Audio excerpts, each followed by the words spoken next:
नमस्कार, मी प्राजक्ता चिटणीस P square मराठीमध्ये तुमचे सगळ्यांचे स्वागत। धर्मवीर 2 या चित्रपटाचा ट्रेलर पाहिल्यानंतर तुमच्या लक्षात आलंच असेल की या चित्रपटात तुम्हाला आनंद दिघे यांच्यासोबतच माननीय मुख्यमंत्री एकनाथरावजी शिंदे यांच्या आयुष्याविषयी पाहायला मिळणार आहे। पण हा चित्रपट पाहिल्यानंतर एक लक्षात येते की आनंद दिघे यांच्यापेक्षा एकनाथरावजी शिंदे यांच्या आयुष्यावर या चित्रपटात अधिक प्रकाश टाकण्यात आला आहे। धर्मवीर या चित्रपटात आपल्याला आनंद दिघे कसे होते, ते लोकांना कशा पद्धतीने मदत करायचे हे सगळं दाखवण्यात आलं होतं।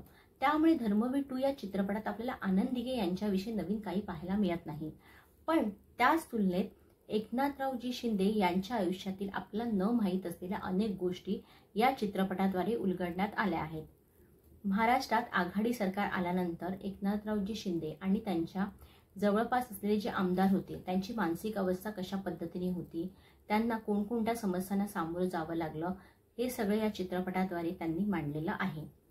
या चित्रपटातील अभिनयाविषयी म्हणाल तर प्रसाद ओक यांनी धर्मवीर या चित्रपटामध्ये आनंद दिघे यांची भूमिका खूपच चांगल्या पद्धतीने साकारली होती। धर्मवीर 2 या चित्रपटात देखील तितक्याच ताकदीने त्यांनी ही भूमिका साकारली आहे।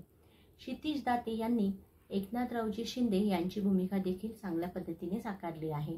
पण तो तुम्ही तुलना केली तर तुम्हाला अभिनयाच्या बाबतीत प्रसाद ओक हा उजवा ठरेल। या चित्रपटातील सगळीच गाणी चांगली आहेत, पण या चित्रपटातील कोणतंच गाणं ओठावर रुळत नाहीये।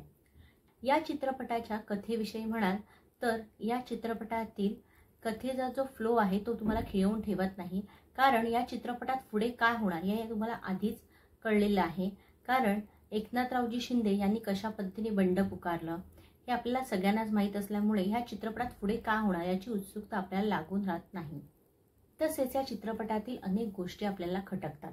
सगळ्यात पहिली म्हणजे धर्मवीर या चित्रपटामध्ये आनंद दिघे यांच्यासोबत काही सहकारी दाखवण्यात आले होते, पण धर्मवीर 2 या चित्रपटामध्ये ते सहकारी आपल्याला कुठे दिसत नाही। सध्याच्या शिवसेनेमध्ये जे कार्यकर्ते नेते आहेत त्यांचा धर्मवीर 2 मध्ये उल्लेख करण्यात आला आहे। उद्धव ठाकरेंच्या शिवसेनेमधील एकाही व्यक्तीचा उल्लेख आनंद दिघेंच्या सहकारी म्हणून ह्या चित्रपटात करण्यात आलेला नाहीये।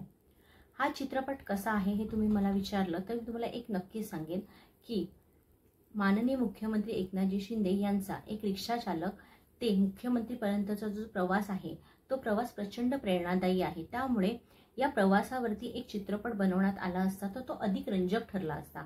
पण तरीही या चित्रपटामध्ये एकनाथजी शिंदे यांचा जो प्रवास दाखवला आहे तो प्रवास प्रेक्षकांना नक्कीच आवडेल। जर तुम्ही एकनाथरावजी शिंदे यांचे आणि त्यांच्या शिवसेनेचे फॅन असाल तर हा चित्रपट नक्कीच तुमच्यासाठी आहे। अशाच प्रकारचे व्हिडिओ पाहण्यासाठी पी स्क्वेअर मराठीला सबस्क्राईब करा आणि आमचे व्हिडिओ लाईक आणि शेअर करा।